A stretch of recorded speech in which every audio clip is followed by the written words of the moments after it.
Hello ladies and gentlemen and welcome back to the channel. Today on Red Bull Debrecen we have made it to the Champions League group stage, so I'll talk you through kind of how we've got here and then we'll jump into the draw, and then we'll also see a couple of games today in the group stage and after we find out who we've got. So we'll first show you kind of the schedule of what's happened so far. So we've obviously had a bunch of friendlies as well, but first round of the Champions League was Linfield. Decent win, end up being 5-2 on aggregate. In the end, quite comfortable after the first game, kind of giving me the shivers a little bit. Then we played Young Boys, which was, again, in the end, comfortable, but only 2 1-0 victories, so nothing too fantastic. But then we started getting to our stride after the season started. In the league, we haven't done amazingly. We've won a couple of games, drawn a couple, so no losses as of yet, but nothing spectacular. But we did get a couple of good wins against Molde to get through to play Copenhagen for the final knockout round, where we did win in the end 5-1 on aggregate, which was a very good win overall. Alejandro getting a hat-trick there. There have been a few transfers to talk to you about, especially in the outgoings. So Eric Kuznia is the first player that went to Zoya? He's definitely not a lawyer, but Zoya were the club that came into him, so he's gone back to Ukraine. I'm kind of disappointed in it, really. He wanted to leave, and I kind of don't want to ruin the atmosphere we've got at the club. We have got some players that came in and who we had out on loan, so I'm kind of okay with bringing some younger players through. 23 though, so he still had a bit of growth in him, and he was very good at being able to play the centre of midfield, defensive midfield role as well as fullback, but it's not too bad. Then we had Benteke. He was obviously leaving at the end of the season anyway to Rems. Not a massive loss because we have brought in a couple of strikers. Then we've got Lazar Brobby, a youngster that left, nothing too drastic there. Kazab Bukta, we brought him in, sold him for less money. Bad business, that's all it is. Alex Herbina, another goalkeeper that's been with us since the beginning that we haven't used. Christian Atsu is out on loan at Ostend. He's not been registered for the Champions League. He wanted to go, and I was kind of like, yeah, that's fine. He's 31 years old now. We've got better players in that position, so certainly a player that I was happy to move on. Then we got Kozagi, one of the young prospects we've got at the club, developing very well. We have loaned him out to Dioskyor, in the second division, so he'll be getting plenty of game time there, which is good. Gomez, who's another player that we've actually brought into the club and then loaned straight back to Brazil. A good, decent player, a defensive midfielder that I thought we might need as backup in the future. 18 years old, so plenty of room for development. We brought him in for £550,000. Not a bad deal, I don't think. Some good decision, determination, positioning, teamwork, which is all lovely. And the marking, tackling technique are all solid defensively, stats-wise. He's that kind of player that can break up the midfield rather than necessarily the playmaking style, which we may need at some point, which I'm definitely curious to see. Then we've got Sarosi, Pinter, Findic, Barami and Vitalis all going out on loan. And Derek is another player that we brought in. Again, from Santos. We like bringing in players from Santos here at Red Bull Debrecen. A decent looking player. Nothing spectacular, but I was thinking long term, bit of a backup centre half, 6'4", so he's a big guy. He's got okay passing, dribbling stats and as well as first touch. So I think he can develop as more of a ball playing centre half, definitely. And at 6'4", not bad shout really at all. Ins though, we will also take a look at, but first, before then, we do have another bit of a sad thing to note. There he is. Renier has left the club to go to Internacional. It was before the start of the season. He basically came to me and said, I'm too big for this club. And I was like, yeah, you probably are a bit better than what we should be really having here. So I kind of let him go because he was just better. And I didn't want to. We have players in those positions, and we can definitely develop players that we've got in the academy now. We did make a little profit on him, nothing spectacular, but I'm pretty happy with it either way. It hasn't really riled up the rest of the team. I'm gutted he's gone. I preferred him to stay, obviously, but nothing too bad. But ins we'll take a look at now. So obviously we saw Derek and Gomez. We'll now see Ibrahim Diallo from Southampton. We brought him in as that kind of player that can play anywhere through the middle, and I'm also training him as a right back. As I think he's got a few stats there that can really kind of highlight his ability at right back. Quite well rounded. So I'm hoping he can be that versatile player that we need at the club, which would be good to see in the future.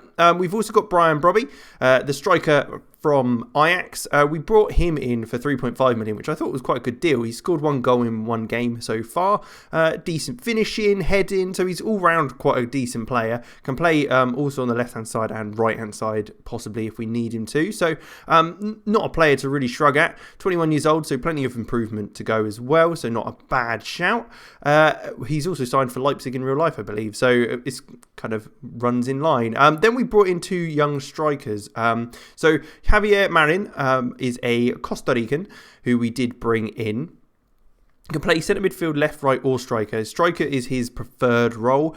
Absolutely rapid. He's got low self-belief, but I'm hoping we can kind of train him out of that. Made 13 appearances already for Costa Rica and 2 goals. Finishing isn't great, but hopefully that improves because I think he could be a decent little player, especially we can see the star ratings. We see him as an excellent possibility. Came in at 18 years of old, so a good player there. And then we've got Ahmed Findink, who we did mention earlier, has gone to Honved on loan to get some game time. Another striker, a bit more of a deep-lying kind of ball-playing striker, 6'2", so a big guy and some good determination, good passing and technique and finishing as well. So if we ever need 2 up top, I think these 2 could really become something, the Findink and Manin up top partnership. But certainly something to keep an eye out for. But what we will do now is take a look at the draw and jump straight in and see what we got. All right, so as we look through the teams, obviously we see the first seeds. We've got the teams like Barcelona, Bayern, PSG, Man City, Liverpool, Chelsea. Second seeds are Man United, Borussia Dortmund, Madrid. I mean, that's quite astonishing. And then it comes to Porto, Ajax, PSV, those sort of teams. And then finally, we're in the 4th seedings of the teams. So it is an interesting kind of lineup we've got here. Liverpool won it previously. So we'll rattle through the first kind of delegation of teams. So in this one, I mean, Benfica is probably the easiest game. So that'd probably be the most chance we've got of getting through the knockouts. But I mean, the second round of teams, like what? These are incredibly hard. Like Man United in the same group as Benfica, that's not helped us. We'll keep going. We'll keep poppling through. I don't even know what I was trying to say there. Ignore that completely. Jesus, I'm mumbling my words, but I'm excited. I'm excited for this. So, all right. Do we want Chelsea? No, we don't want this first one. I mean, to be honest, I don't think we really want any of them as the team. Maybe the Group F with Man United in. That might be probably the best chance we've got. Or Group D. Group C could be okay with Salzburg and Porto. That's the one we've got. Okay, cool. So we've got Barcelona, RB Salzburg, which is pretty cool. We'll be playing one of our sister clubs, effectively, as well as playing Porto in there as well. Did we play Salzburg? We did. We drew against Salzburg. That was a really second string side. I don't know how they played that game, but I mean, that's positive. That is very positive. So with that, what we'll do is we'll jump straight ahead to the first game of that, which will be against Salzburg. So we'll be playing Salzburg in the episode. We'll just play the one game this time, and then hopefully we'll look to play maybe the Barcelona game and the Porto game, just to see the other 2 teams in it in the next episode. But we'll jump straight ahead, and I'll see you at Salzburg. Alright, so it is game day. We have got RB Salzburg in the Champions League. First game of the group. We will show you the quick 2 games that we did play in between. Ujpest we beat 2-1. Not a great game for us. We didn't play well at all. And again, we lost 2-1 with Zopkamar scoring a screamer. But unfortunately, it wasn't enough to win the game. They are top as well, Honved. So it was a game we really needed to win. We're kind of languishing, but it happened last year. I'm sure hopefully we can kick on and sort things out. But we'll jump straight into the game against Salzburg. Hutt Wagner in goal. Kadu, Collins, Kaiki and Lanza at the back. Sandri, Ivane and Ibrahima Diallo in midfield. Salai, Novoa on the left and right, and Brobby up top with a nice packed out bench just in case anything goes wrong.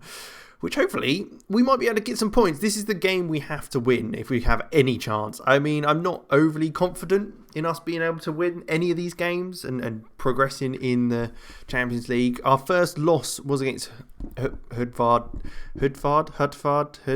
yeah, whatever the name is. When we lost 2-1 there. It is a shame. It was our first loss in 30 games. Would have been nice to keep that run kind of going. But it's not too bad. This is the game we have to win, though, to have any chance of getting through. And fingers crossed we've got the players to do it. So 30 minutes in, it's very quiet. Nothing's happened so far. I'm a bit wary that this could be the goal. Hopefully it's for us. Hopefully we're able to nick it off them. But it's Tete into Bakev for the away side. Into the middle where it is nipped by Diallo. He's able to win that ball. Is he going to look to play it through, or he's going to delay things to Brobby now? He does cut onto his right foot. Can he put it in? Oh, he maybe should have put that in from B. He did very well. Maybe got a bit too close to the keeper to really narrow down any angles he had. But we do get a corner from it. Ivan now looking to whip that ball into the box. It's back stick. It's not headed in by Brobby at all. It is in fact cleared, and Kaiki's there to kind of get that ball again. We're doing okay, but so are they. And they have got a free kick now on the right hand side just before the end of the half. Are they going to look to play it back to Solet? He fires it in. It's saved, but it falls straight to Berisha. I thought that might be offside. Is it? Everyone take a moment. Is it offside? VAR. It's going up to the check-in. The check. What's that I hear? I hear it's offside. Thank you. Thank you very much. I could be the referee. Basically, that's what they're saying here. Half time. Yep, half time, and it is 0-0. I think we need to do something. I mean, maybe something more, an attacking move. Mauricio maybe to come on for Hugo Novoa and pop him out on the right hand side. Sally on the left. And we do a bring camera. See, Diallo can't be registered for the league, so he's stuck only being able to play Champions League matches. And in 3 years, he only played 8 games for Southampton, which is a bit of a disappointment, really. But yeah, we'll have to keep an eye on him and see how he does get on and carry on in the game, and as well as kind of further on in the competition. But they have got a throw in here on this near side, but it is cleared by Lanza. It's not really got to anyone. Is Mauricio going to be able to get there before it goes out of play? He does manage to keep it in. Is he going to be able to really manipulate stuff here? Inside of Ivan, who does get that up to Brobby. He looks for a first-time volleyed ball out wide to Kadu, who's going to hopefully play that back into Mauricio. Again, looks back to Kadu. Back stick into Salai. Oh, and he just heads it wide. He could have done better there. It should have really been on target. It is through into Aronson, and it is fired home by Brendan Aronson, a recent signing by Salzburg, the American youngster. Oh, I'm gutted.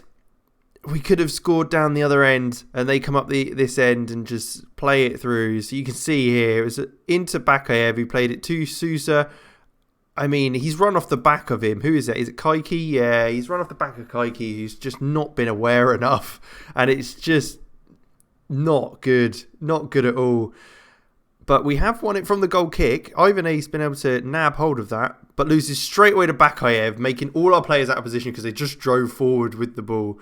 But Collins was able to slow things down. But oh my days, what has gone on there? Where is our defending? Who is marking him? I saw Kaiki standing with a guy over here, but Collins has obviously pulled off to him. So surely we'd all have to shift across. It's not happened. And they've got another goal. I mean, Collins does okay there. But, oh yeah, Kaiki's really got to be there. And our fullback's got to move inside. It's poor defending. I'm disappointed. This is the game. We needed to win this game if we had any chance of doing well. Let's go attacking. Let's demand a little more from the team with 25 minutes to go. Let's take Sandri off and pop on. Let's go Sinkgraven, and what we'll do is we'll pop him up there, pop Ivan in there now, in a shadow striker role.